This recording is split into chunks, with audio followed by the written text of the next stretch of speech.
Chabad was somewhat appealing, although initially it was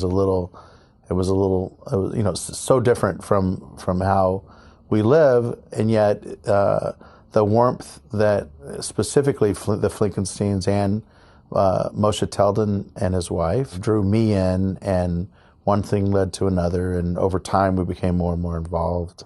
And then, a natural progression was to take a trip to New York just for the day, just to sort of see what that was all about, see where Chabad more or less comes from, between 770 and Crown Heights and the Ohel. After probably being asked for a year or more to do it, I finally decided to do it.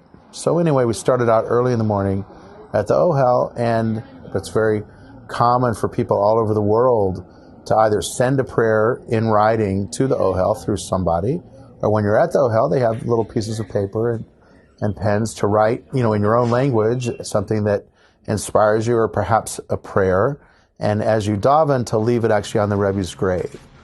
And so it's covered with all of these, white pieces of paper. One of my 4 children, my son, so he had a girlfriend for, at the time, about 7 years, and they had dated not all through high school, but most of high school and all through college. And now Nathan was, I guess, about 23 or 24, and he was out of school a year or so. And his girlfriend was not Jewish in any way, shape, or form, and wasn't interested in becoming Jewish, to the best of my knowledge. And that seemed to be pulling it at Nathan and sort of pulling him away from maybe his family and away from Judaism and away from the whole notion of praying or being a good Jew or going on birthright or anything that had to do with being Jewish. And I thought, sitting there at that time with my son struggling with just feeling good about himself and good about who he is and where he comes from, that I should maybe make a prayer, that it seemed appropriate at that place, at that time, to make the prayer that whatever were to happen, that he would marry a Jewish girl. So the process is, you're in the visitor center when you write your prayer down, and you prepare yourself and so forth.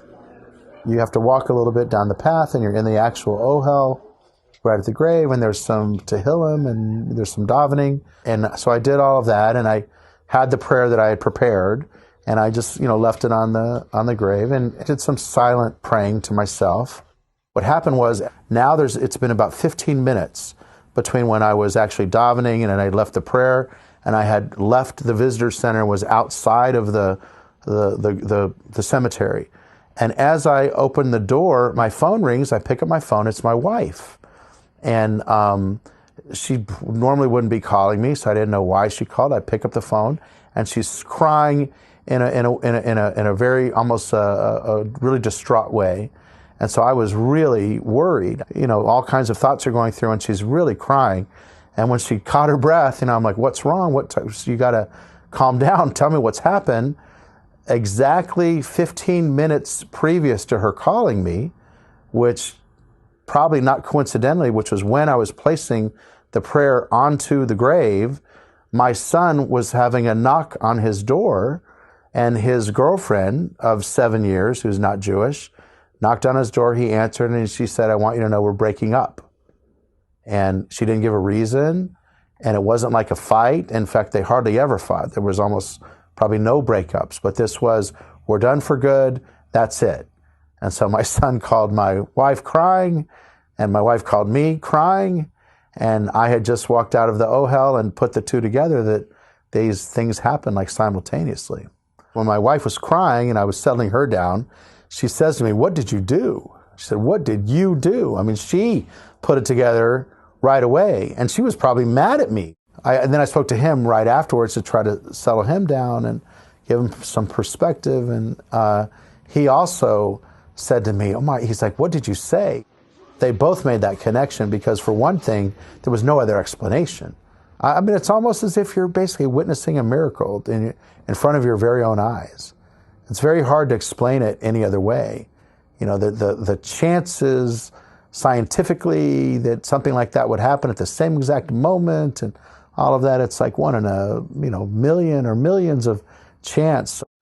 It's now been a whole year, or right around a year, since this has happened. And anyway, I can't say 100% for sure, but he sort of has a relationship with a nice Jewish girl. She went to Jewish day school, and she's just a great girl that I know, and they have a little bit of a relationship, so, we'll see what happens. But from where he was back then to where he is right now, he's from like the bottom of the valley to the top of the mountain.